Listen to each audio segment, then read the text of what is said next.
오늘의 말씀은 사도행전 18장 12절부터 23절까지 말씀입니다. 갈리오가 아가야 총독되었을 때에 유대인이 일제히 일어나 바울을 대적하여 법정으로 데리고 가서 말하되 이 사람이 율법을 어기면서 하나님을 경외하라고 사람들을 권한다 하거늘 바울이 입을 열고자 할 때에 갈리오가 유대인들에게 이르되 너희 유대인들아 만일 이것이 무슨 부정한 일이나 불량한 행동이었으면 내가 너희 말을 들어주는 것이 옳거니와 만일 문제가 언어와 명칭과 너희 법에 관한 것이면 너희가 스스로 처리하라. 나는 이러한 일에 재판장 되기를 원하지 아니하노라 하고 그들을 법정에서 쫓아내니 모든 사람이 회당장 소스데네를 잡아 법정 앞에서 때리되 갈리오가 이 일을 상관하지 아니하니라. 바울은 더 여러 날 머물다가 형제들과 작별하고 배 타고 수리아로 떠나갈새 브리스길라와 아굴라도 함께 하더라. 바울이 일찍이 서원이 있었으므로 겐그레아에서 머리를 깎았더라. 에베소에 와서 그들을 거기 머물게 하고 자기는 회당에 들어가서 유대인들과 변론하니 여러 사람이 더 오래 있기를 청하되 허락하지 아니하고 작별하여 이르되 만일 하나님의 뜻이면 너희에게 돌아오리라 하고 배를 타고 에베소를 떠나 가이사랴에 상륙하여 올라가 교회의 안부를 물은 후에 안디옥으로 내려가서 얼마 있다가 떠나 갈라디아와 부르기아 땅을 차례로 다니며 모든 제자를 굳건하게 하니라. 자, 오늘 본문의 말씀에서는 한 총독 이름이 등장하죠. 12절 말씀 보시면 갈리오가 아가야 총독 되었을 때라고 기록되고 있습니다. 아가야가 어디입니까? 그리스의 남부 지역을 아가야라고 우리가 이미 배웠죠. 그리고 그리스의 북쪽 지역을 마게도냐라고 한다고 말씀드렸습니다. 자, 그렇기 때문에 아마도 성경에서 분명히 말씀하고 있지는 않지만 아마도 이 그리스 지역에는 총독이 두 명 있었을 가능성이 있겠죠. 마게도냐에 한 명이 있고 또 아가야에 한 명이 있고. 자, 이 갈리오가 이제 아가야의 총독이 되었을 때, 자, 이런 기록들이 성경에 나와 있는데 굉장히 이 연대를 파악하는 데 도움을 줍니다. 왜냐하면 성경은 우리가 잘 알다시피 역사적인 사건들을 담고 있지만 이게 몇 년이다. 구체적으로 나와 있지는 않아요. 그리고 사실 그 옛날에 연도를 그렇게 막 구체적으로 다른 나라와 비교해서 혹은 뭐 전 세계적으로 동일한 어떤 연대나 연수를 따지지는 않잖아요.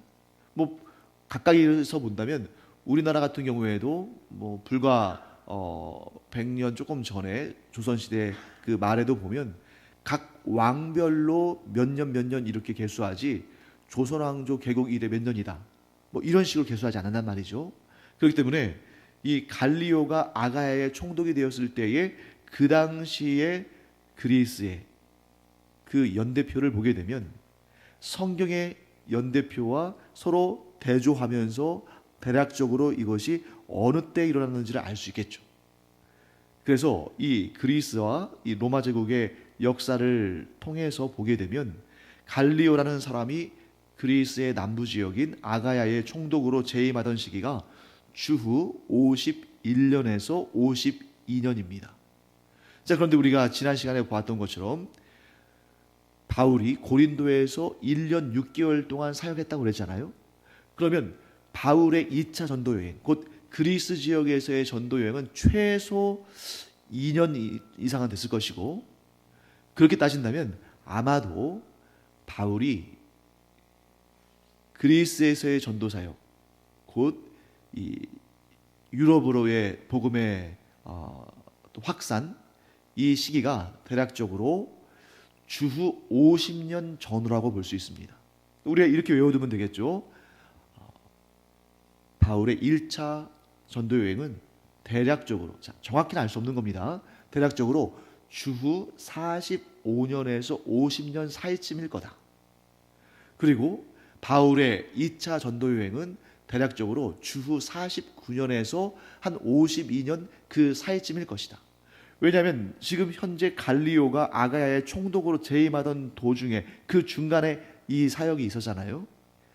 오늘 우리가 읽은 본문이 바울의 2차 전도 여행의 마무리 시점인데 그 마무리 시점까지 갈리오는 여전히 아가야의 총독이기 때문에 대략적으로 주후 49년부터 대략 한 52년 사이에 2차 전도 여행이 있었다. 이렇게 여러분들이 파악해 두시면 되겠습니다.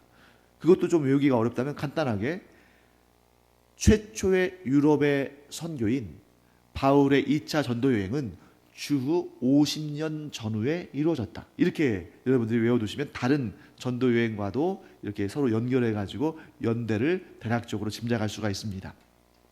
자, 그때 어떤 일이 있었냐면 유대인들이 일제히 일어나 바울을 대적하여 법정으로 데리고 가서 13절 말하되 이 사람이 율법을 어기면서 하나님을 경외하라고 사람들을 권한다 하거늘.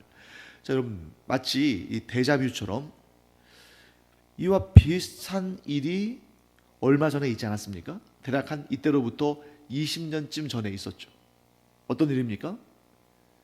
유대인들이 누구를 로마 총독에게 고소했어요? 예수님을 로마 총독에게 고소할 때 똑같은 상황이었습니다. 유대인들이 일제히 일어났죠.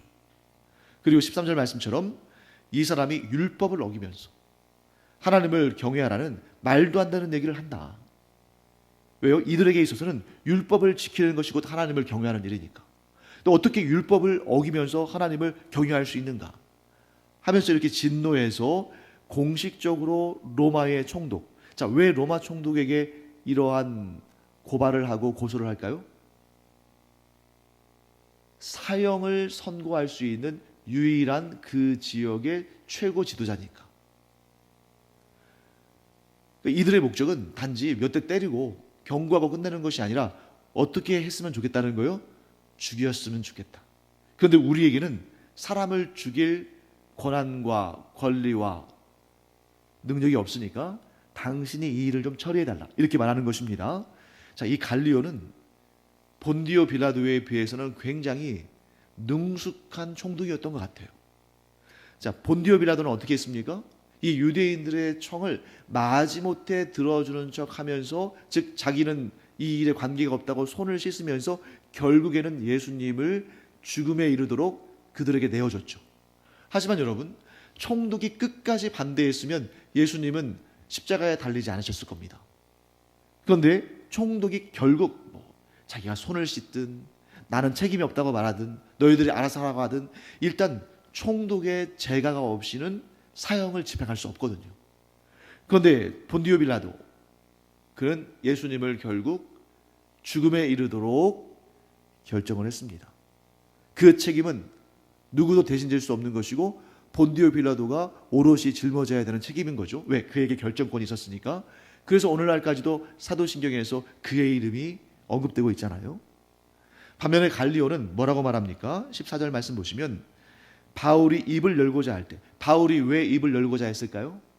뭐 하기 위한 것입니까? 변론하려고. 자기에게 불리한 그런 상황을 보고 자기 자신에 대해서 변호하기 위해서 입을 열려고 했는데 바울이 한마디의 말도 꺼내기 전에 먼저 누가 치고 들어갑니까? 갈리오가 치고 들어가요. 그리고 뭐라고 말하냐면 딱 끊어서 말합니다. 너희 유대인들아, 만일 이것이 무슨 부정한 일이냐, 불량한 행동이었으면, 자, 이 부정한 일과 불량한 행동은 총독 갈리오의 권한 안에 그가 처리할 수 있는 그의 사역 안에 있는 일의 범주입니다. 그런 일이라면 내가 너희 말을 들어주는 것이 옳다. 15절. 그런데 만일 이 문제가 언어와 명칭과 너희 법에 관한 것이면 너희가 스스로 처리하라. 나는 이러한 일에 재판장 되기를 원하지 아니하노라. 자, 여기에서 굉장히 세계사적으로 중요한 내용을 또 알게 됩니다. 세계 역사를 연구하는 사람들도 이 성경을 통해서 굉장히 중요한 그러한 사실들을 확인하고 그들의 중요한 그런 주장들을 뒷받침하게 되는 거죠. 자, 15절 말씀에 이런 내용 나옵니다. 갈리오가 직접 이런 말을 합니다. 언어, 명칭, 너희의 법, 이런 것은 자기의 관할 아래 있지 않다는 거잖아요. 그러니까 이걸 통해서 우리가 뭘 할 수 있냐면 로마 제국이 상당히 재량권을 주었다. 자, 로마 제국이 역사상 가장 넓은 지역을 통치한 제국들 가운데 하나잖아요. 그래서 우리가 생각하기에는 로마가 굉장히 막 악독하게 그리고 타이트하게 숨통을 조이고 그렇게 무력으로 지배한 것처럼 보이지만 사실은 로마 제국은 굉장히 피지배 국가나 피지배 민족에게 재량권을 많이 줬다는 거예요. 그러니까 예를 들면 우리나라는 비록 35년이라는 만 35년이라는 짧은 기간 동안만 일본 제국주의의 지배를 받았습니다만 그 사이에 언어가 많이 오염됐잖아요. 그리고 심지어 한글을 못 쓰게 하고 우리말을 못 쓰게 하고 창씨개명하고 이러한 일들을 했단 말이죠. 왜? 그렇게 해야 민족의 민족의 정신을 말살할 수 있으니까. 그런데 이 로마는 어떻게 했습니까? 언어를 자기들 고유의 언어를 사용하도록 놔준 거예요. 그래서 로마 제국 당시에도 여전히 세계의 가장 그 당시에 로마 제국권 안에 있는 그런 나라들 가운데 가장 많이 통용되던 언어는 로마 말이 아니라 헬라어였어요. 자, 그다음에 명칭은 뭡니까? 우리식으로 일본 제국주의가 막 창씨개명하고 또 막 학교에서 일본어를 막 강요하면서 일본어로만 말하게 하고 이렇게 한 것이 아니라 이름도 자기 이름 그대로 쓰고, 자, 바울 같은 경우도 여전히 처음에는 자기의 히브리식 이름인 사울을 쓰다가 그 다음에 이름을 스스로 바꾸는데 그 바꾼 이름도 로마 이름이 아니고 헬라어였어요. 그러니까 명칭도 그대로 쓰게 했습니다. 또 심지어 종교나 민간의 이렇게 그 사람들의 어떤 생활을 이끌어가는 그런 관습법이나 이런 것들은 그들 나름대로의 종교와 법을 스스로 지켜낼 수 있도록 그렇게 배려를 했습니다.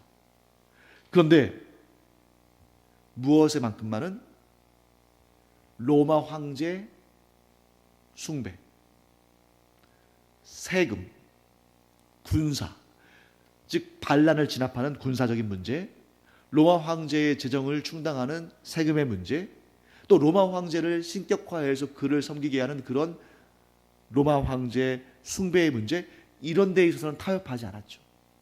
그래서 그리스도인들, 기독교인들이 로마 제국 내에서 가장 큰 핍박을 받고 가장 큰 고통을 당한 그런 사람들이 된 것입니다. 왜요? 그런 것들을 인정하지 않으니까. 왜?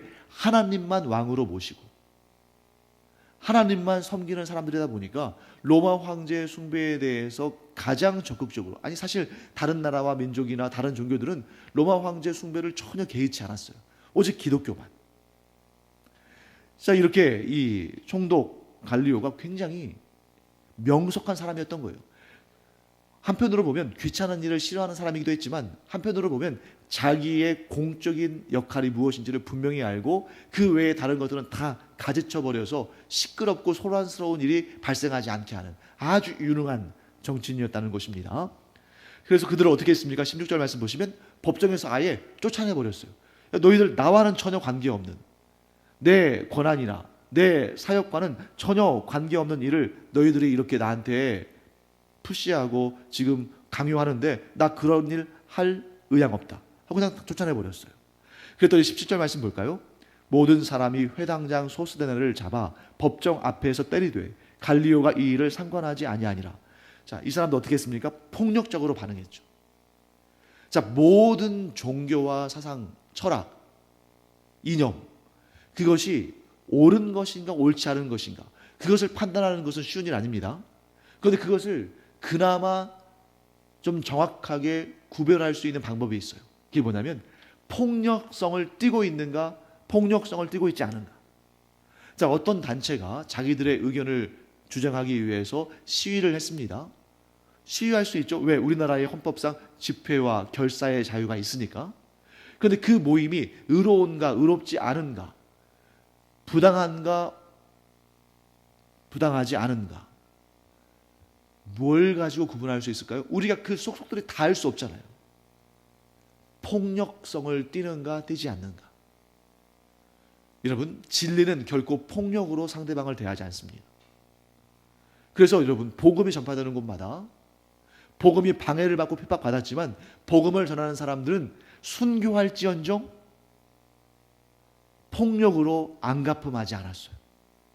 왜? 그것이 하나님의 뜻이고 예수님께서 보여주신 본이니까.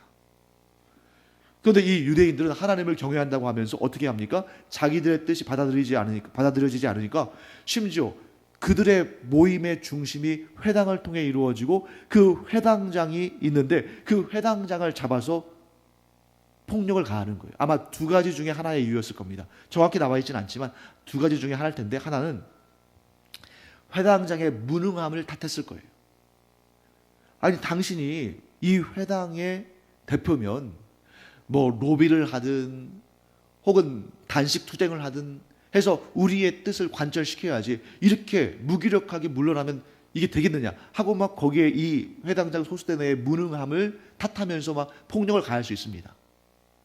또 하나의 가능성은 이 회당장 소수대가 유대교의 회당의 대표면서 바울과 디모데와 실라의 편에 서서 그들이 전한 복음을 영접하고 그들을 후원하는 사람이었기 때문에 이렇게 폭력을 가했을 가능성이 있어요.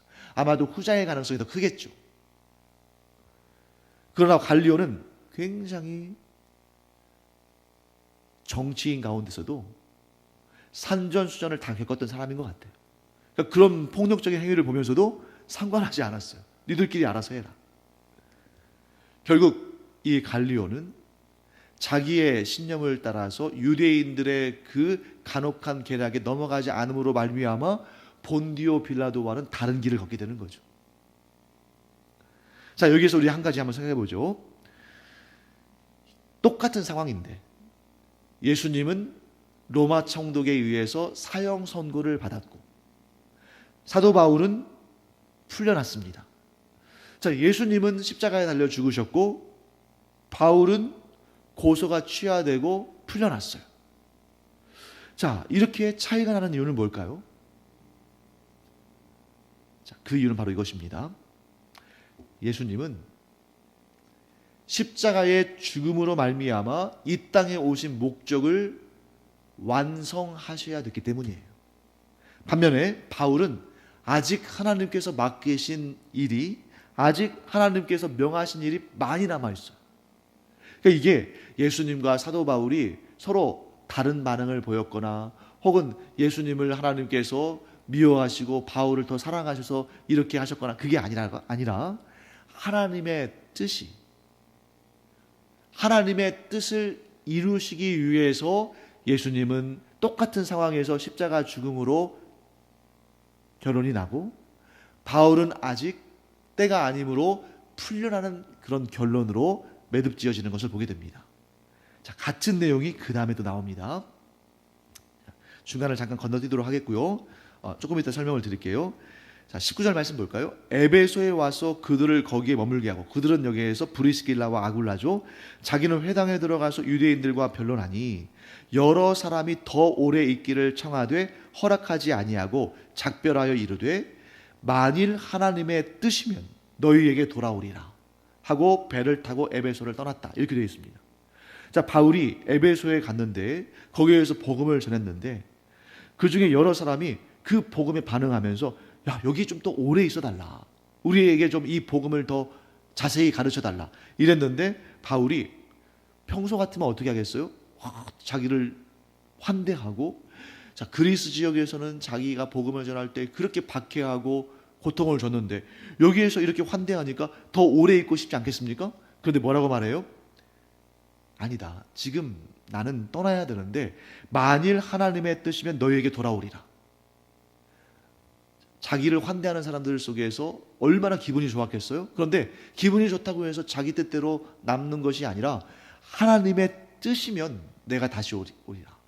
즉 바울은 모든 여정 가운데에 하나님의 뜻을 구하고 하나님의 뜻대로 순종하는 사역을 했다 하는 것을 알게 됩니다.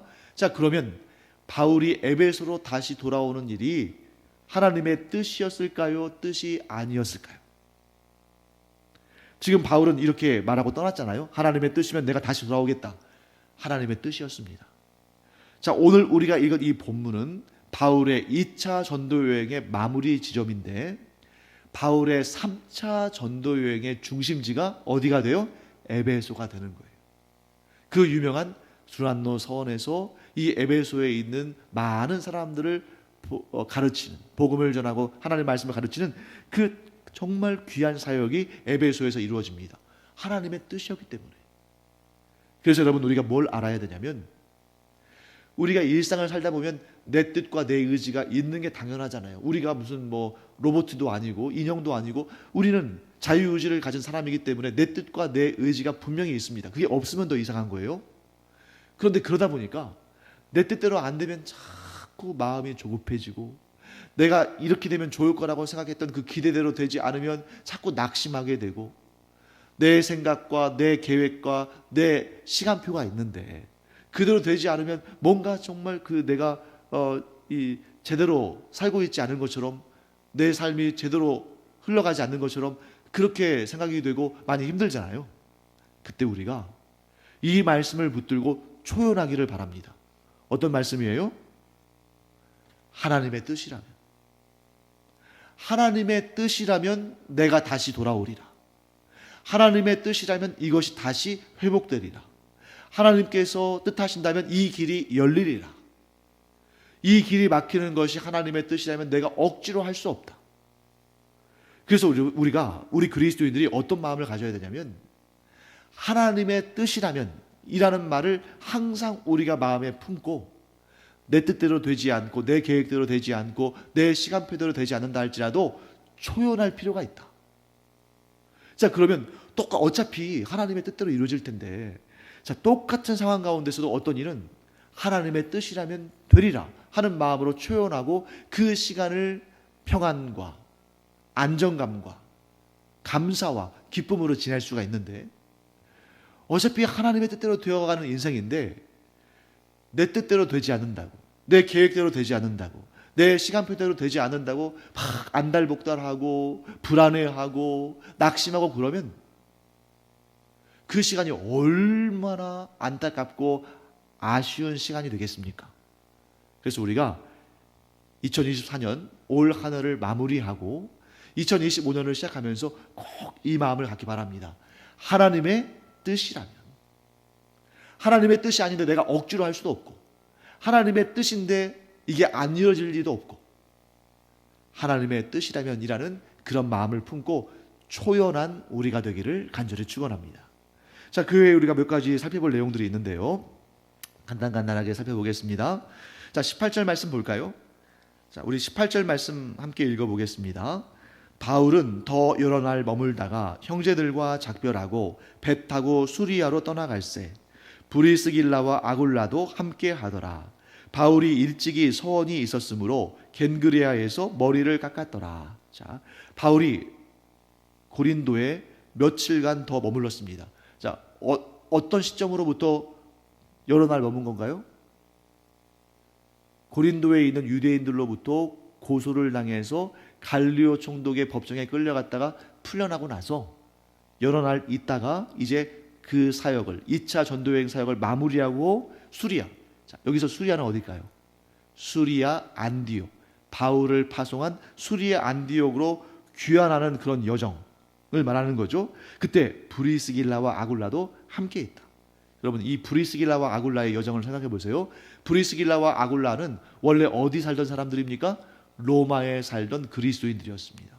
그런데 그들이 주후 49년경에 글라우디오 황제가 유대인 추방령을 내렸을 때 로마에서 쫓겨나서 어디로 왔어요? 고린도로 왔어요. 근데 고린도에서 누굴 만납니까? 바울을 만납니다. 그리고 나서 바울과 함께 여정을 함께 해요. 그래서 어디까지 가는 거예요? 에베소까지 가는 거예요.